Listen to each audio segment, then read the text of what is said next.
পঞ্চম অধ্যায় কর্ম সন্ন্যাস যোগ। কৃষ্ণ ভাবনাময় কর্তব্য কর্ম সম্পাদন। এই অধ্যায়ে বর্ণনা করা হয়েছে বহির্বিচারে সকল কর্তব্য কর্ম সাধন করলেও সেগুলির কর্মফল পরিত্যাগ করার মাধ্যমে জ্ঞানবান ব্যক্তি পারমার্থিক জ্ঞানতত্ত্বের অগ্নিস্পর্শে পরিশুদ্ধি লাভ করে থাকেন। ফলে শান্তি, নিরাসক্তি, সহনশীলতা, চিন্ময় অন্তর্দৃষ্টি এবং শুদ্ধ আনন্দ লাভ করেন। अर्जुन उवाच संन्यासं कर्मणां कृष्ण पुनर्योगं च संशसि যচ্ছ্রেয় এতয়োরেকম তন্মে ব্রূহি সুনিশ্চিতম। অর্জুন বললেন, হে শ্রীকৃষ্ণ, প্রথমে তুমি আমাকে কর্মত্যাগ করতে বললে এবং তারপর কর্মযোগের অনুষ্ঠান করতে বললে। এই দুটির মধ্যে কোনটি অধিক কল্যাণকর তা সুনিশ্চিতভাবে আমাকে বলো। শ্রী ভগবান উবাচ সন্ন্যাস কর্ম যোগশ্চ নিঃশ্রেয়স্করাবুভৌ তয়স্তু কর্ম সন্ন্যাসাৎ কর্মযোগ বিশেষ্যতে। পরমেশ্বর ভগবান বললেন, কর্মত্যাগ এবং কর্মযোগ উভয়ই মুক্তিদায়ক, কিন্তু এই দুটির মধ্যে কর্মযোগ কর্ম সন্ন্যাস থেকে শ্রেয়। জ্ঞেয়স্য নিত্য সন্ন্যাসী ইয়ো ন দিষ্টি ন কাঙ্ক্ষতি নির্দন্দ্যো হি মহাবাহো সুখম বন্ধাৎ প্রমুচ্যতে। ইয়ো হি মহাবাহো সুখম বন্ধাৎ প্রমুচ্যতে। হে মহাবাহ, যিনি তার কর্মফলের প্রতি দেশ বা আকাঙ্ক্ষা করেন না তাকেই নিত্য সন্ন্যাসী বলে জানবে। এই প্রকার ব্যক্তি দ্বন্দ্ব রহিত এবং পরম সুখে কর্মবন্ধন থেকে মুক্তি লাভ করেন। শঙ্খ যোগ পৃথক বালা প্রপদ্যন্তি ন পণ্ডিতাঃ একম পস্থিতা সম্মোক উভয়োর বিন্দতে ফলম। অল্পজ্ঞ ব্যক্তিরাই কেবল সাংখ্যযোগ ও কর্মযোগকে পৃথক পৃথক পদ্ধতি বলে প্রকাশ করে থাকেন, কিন্তু পণ্ডিতেরা তা কখনোই বলেন না। উভয়ের মধ্যে যে কোনো একটিকে সুষ্ঠুরূপে আচরণ করলেই উভয়ের ফলই লাভ হয়। ইয়ৎ সাংখ্যৈ প্রাপ্যতে স্থানম তদ যোগৈরপি গম্যতে একম সাংখ্যম চ যোগম চ যপশ্যতি সপশ্যতি। যিনি জানেন সাংখ্যযোগের দ্বারা যে গতি লাভ হয় কর্মযোগের দ্বারাও সেই গতি প্রাপ্ত হওয়া যায়, এবং তাই যিনি সাংখ্যযোগ ও কর্মযোগকে এক বলে জানেন তিনিই যথার্থ তত্ত্বদ্রষ্টা। সন্ন্যাসন্তু মহাবাহো দুঃখ্যম আপনুয়োগত যোগযুক্ত মুনির ব্রহ্ম ন চিরেনাধিগচ্ছতি। হে মহাবাহ, কর্মযোগ ব্যতীত কেবল কর্মত্যাগ রূপ সন্ন্যাস দুঃখজনক, কিন্তু যোগযুক্ত মুনি অচিরেই ব্রহ্মকে লাভ করে থাকেন। যোগযুক্ত বিশুদ্ধাত্মা বিজিতাত্মা জিতেন্দ্রিয় সর্বভূতাত্মো ভূতাত্মা কুর্বন্যপি ন লিপ্যতে। যোগযুক্ত জ্ঞানী বিশুদ্ধ বুদ্ধি, বিশুদ্ধ চিত্ত ও জিতেন্দ্রিয়, এবং তিনি সমস্ত জীবের অনুরাগ ভাজন হয়েও সমস্ত কর্ম করেও তাতে কখনো লিপ্ত হন না। নৈব কিঞ্চিৎ করোমিতি যুক্ত মন্যেত তত্ত্ববিৎ পশ্যন শৃণ্বন স্পৃশন জিঘ্রন অশ্নন গচ্ছন শপান শশান প্রলপন বিসৃজন গৃহ্ণন উন্মিষন নিমিষন্যপি ইন্দ্রিয়ান ইন্দ্রিয়ার্থেষু বর্তন্ত্য ইতি ধারয়ান। চিন্ময় চেতনায় অধিষ্ঠিত ব্যক্তি দর্শন, শ্রবণ, স্পর্শ, ঘ্রাণ, ভোজন, গমন, নিদ্রা ও নিঃশ্বাস আদি ক্রিয়া করেও সর্বদা জানেন যে প্রকৃতপক্ষে তিনি কিছুই করছেন না, কারণ প্রলাপ, ত্যাগ, গ্রহণ, চক্ষুর উন্মেষ ও নিমেষ করার সময় তিনি সবসময় জানেন যে জড় ইন্দ্রিয়গুলি কেবল ইন্দ্রিয়ের বিষয়ে প্রবৃত্ত হয়েছে, তিনি নিজে কিছুই করছেন না। ব্রহ্মণ্যধায় কর্মাণি সঙ্গং ত্যক্ত্বা করতি যঃ লিপ্যতে ন স পাপেন পদ্মপত্রম মীমাম্ভসা। যিনি সমস্ত কর্মের ফল পরমেশ্বর ভগবানকে অর্পণ করে অনাসক্ত হয়ে কর্ম করেন, কোনো পাপ তাকে কখনো স্পর্শ করতে পারে না, ঠিক যেমন জল কখনো পদ্ম পাতাকে স্পর্শ করতে পারে না। কায়েনা মনসা বুদ্ধ্যা কেবলৈর ইন্দ্রিয়োরপি যোগিনা কর্ম কুর্বন্তি সঙ্গং ত্যক্ত্বাত্ম শুদ্ধয়ে। আত্মশুদ্ধির জন্য যোগীরা কর্মফলের আসক্তি ত্যাগ করে দেহ, মন, বুদ্ধি এমনকি ইন্দ্রিয়ের দ্বারাও কর্ম করে থাকেন। যুক্ত কর্ম ফলং ত্যক্ত্বা শান্তি মাপনোতি নৈষ্ঠিকীম অযুক্ত কাম কারেণ ফলে শক্ত নিবধ্যতে। একজন যোগী কর্মফল ত্যাগ করে নৈষ্ঠিকী শান্তি লাভ করে থাকেন, কিন্তু সকাম কর্মী কর্মফলের প্রতি আসক্ত হয়ে কর্ম করার ফলে কর্মের বন্ধনে আবদ্ধ হয়ে পড়েন।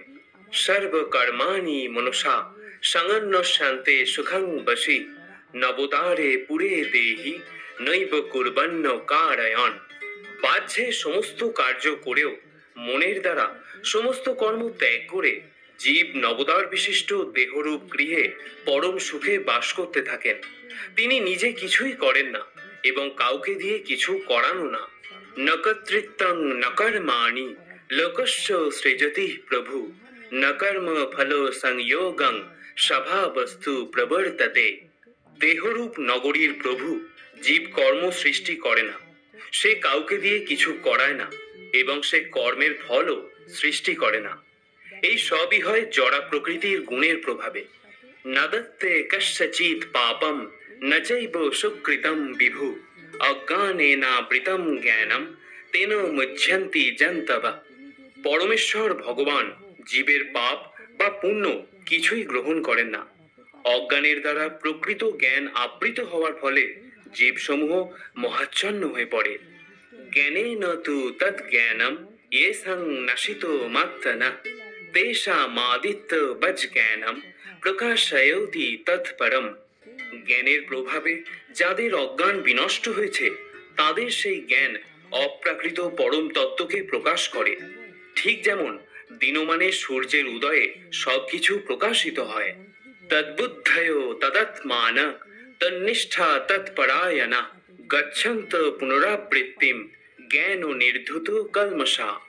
যার বুদ্ধি ভগবানের প্রতি উন্মুখ হয়েছে, মন ভগবানের চিন্তায় একাগ্র হয়েছে, নিষ্ঠা ভগবানে দৃঢ় হয়েছে এবং যিনি ভগবানকে তার একমাত্র আশ্রয় বলে গ্রহণ করেছেন, জ্ঞানের দ্বারা তার সমস্ত কলুষ সম্পূর্ণরূপে বিধৌত হয়েছে এবং তিনি জন্ম মৃত্যুর বন্ধন থেকে মুক্ত হয়েছেন।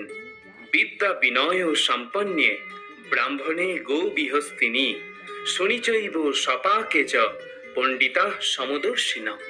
জ্ঞানবান পণ্ডিতেরা বিদ্যা বিনয় সম্পন্ন ব্রাহ্মণ, গাভী, হস্তি, কুকুর ও চণ্ডাল সকলের প্রতি সমদর্শী হন। ইহৈব তৈর্জিতঃ স্বর্গো येषं सम्मे स्थितं मनः निर्दशम हि समम ব্রহ্ম তস্মাদ ব্রহ্মণি তে স্থিতা। যাদের মন সাম্যে অবস্থিত হয়েছে তারা ইহলোকেই জন্ম ও মৃত্যু সংসার জয় করেছেন। তারা ব্রহ্মের মতো নির্দোষ, তাই তারা ব্রহ্মেই অবস্থিত হয়ে আছেন। ন প্রহৃষ্যেত প্রিয়ম প্রাপ্য ন দ্বিজেত প্রাপ্য চা প্রিয়ম স্থির বুদ্ধির সংমূঢ় ব্রহ্মবিদ ব্রহ্মণি স্থিত। যে ব্যক্তি প্রিয় বস্তুর প্রাপ্তিতে উৎফুল্ল হন না এবং অপ্রিয় বস্তুর প্রাপ্তিতে বিচলিতও হন না, যিনি স্থির বুদ্ধি, মোহশূন্য ও ভগবত তত্ত্ববেত্তা, তিনি ব্রহ্মেই অবস্থিত। বাহ্য স্পর্শেষু অশক্ত আত্মা বিন্দতাত্মনি যৎ সুখম সব্রহ্ম যোগ যুক্ত আত্মা সুখম অক্ষয় মশ্নুতে। সেই প্রকার ব্রহ্মবিদ পুরুষ যিনি কোন রকম জড় ইন্দ্রিয় সুখ ভোগের প্রতি আকৃষ্ট হন না, তিনি চিৎগত সুখ লাভ করে থাকেন। ব্রহ্মে যোগযুক্ত হয়ে তিনি অক্ষয় সুখ ভোগ করে থাকেন। যে হি সংস্পর্শজা ভোগা দুঃখ যোনয় এবতে আদ্যন্তু বন্ত কৌন্তেয় নতেষু রমতে বুধ। বিবেকবান পুরুষ দুঃখের কারণ যে ইন্দ্রিয়জাত বিষয়ভোগ তাতে কখনো আসক্ত হন না। হে কৌন্তেয়, এই ধরনের সুখভোগ আদি ও অন্ত বিশিষ্ট, তাই জ্ঞানী ব্যক্তিরা তাতে কখনো প্রীতি লাভ করেন না। শক্লতি ইহৈব শরুম প্রাক শরীর বিমক্ষণাৎ কাম ক্রোধ ভবং বেগম সযুক্ত স সুখী নর। এই দেহ ত্যাগ করার পূর্বে যিনি কাম, ক্রোধ থেকে উদ্ভূত বেগ সহ্য করতে সক্ষম হন, তিনিই যোগী এবং তিনি এই জগতে প্রকৃত সুখী হন। জহন্ত সুখ অন্ত রাম তথান্তর জ্যোতি রেব য সযোগী ব্রহ্ম নির্বাণম ব্রহ্মভূতোধিগচ্ছতি। যিনি আত্মাতেই সুখ অনুভব করেন, যিনি আত্মাতেই ক্রীড়াযুক্ত এবং আত্মাই যার লক্ষ্য, তিনিই যোগী। তিনি ব্রহ্মে অবস্থিত হয়ে ব্রহ্ম নির্বাণ লাভ করেন। লভন্তে ব্রহ্ম নির্বাণম ঋষয়ো ক্ষীণ কলমষা ছিন্ন দ্বৈধা যতৎমান সর্বভূত হিতে রতা। সংযত চিত্ত, সমস্ত জীবের কল্যাণে রত এবং সংশয় রহিত নিষ্পাপ ঋষিগণ ব্রহ্ম নির্বাণ লাভ করে থাকেন। কাম ক্রোধ বিমুক্তানাম জ্যোতিনাম যতচেতসাম অভীত ব্রহ্ম নির্বাণম বর্ততে বিদিতাত্মনাম। কাম ও ক্রোধ শূন্য সংযত চিত্ত আত্মতত্ত্বজ্ঞ সন্ন্যাসীরা সর্বতোভাবে অচিরেই ব্রহ্ম নির্বাণ লাভ করে থাকেন। স্পর্শান কৃত্যা বহির্বাঝান চক্ষুশ্চৈবান্তরে ভ্রুব প্রাণঃ প্রাণৌ সমো কৃত্যা নাসাভ্যন্তরো চারিণো যতেন্দ্রিয় মনোর্বুদ্ধির মুনির্মোক্ষ পরায়ণঃ বিগতেচ্ছা ভয় ও ক্রোধ ইয়ঃ সদা মুক্ত এব সঃ। মন থেকে বাহ্য ইন্দ্রিয়ের বিষয় প্রত্যাহার করে ভ্রু যুগলের মধ্যে দৃষ্টি স্থির করে নাসিকার মধ্যে বিচরণশীল প্রাণ ও অপান বায়ুর ঊর্ধ্ব ও অধোগতি রোধ করে ইন্দ্রিয় মন ও বুদ্ধি সংযম করে এবং ইচ্ছা ভয় ও ক্রোধ শূন্য হয়ে যে মুনি সর্বদা বিরাজ করেন, তিনি নিশ্চিতভাবেই মুক্ত। ভোক্তারং যজ্ঞ তপস্যান সর্বলোক মহেশ্বরাম সুহৃদং সর্বভূতানাং জ্ঞাপ্তা মাং শান্তিমিচ্ছতি। আমাকে সমস্ত যজ্ঞ ও তপস্যার পরম ভোক্তা, সর্বলোকের মহেশ্বর এবং সমস্ত জীবের সুহৃদ রূপে জেনে যোগীরা জড়জগতের সমস্ত দুঃখ দুর্দশা থেকে মুক্ত হয়ে শান্তি লাভ করে থাকেন। ইতি কৃষ্ণ ভাবনাময় কর্তব্য কর্ম বিষয়ক কর্ম সন্ন্যাস যোগ নামক শ্রীমদ্ ভগবদ্ গীতার ৫ম অধ্যায়ের ভক্তি বেদান্ত তাৎপর্য সমাপ্ত।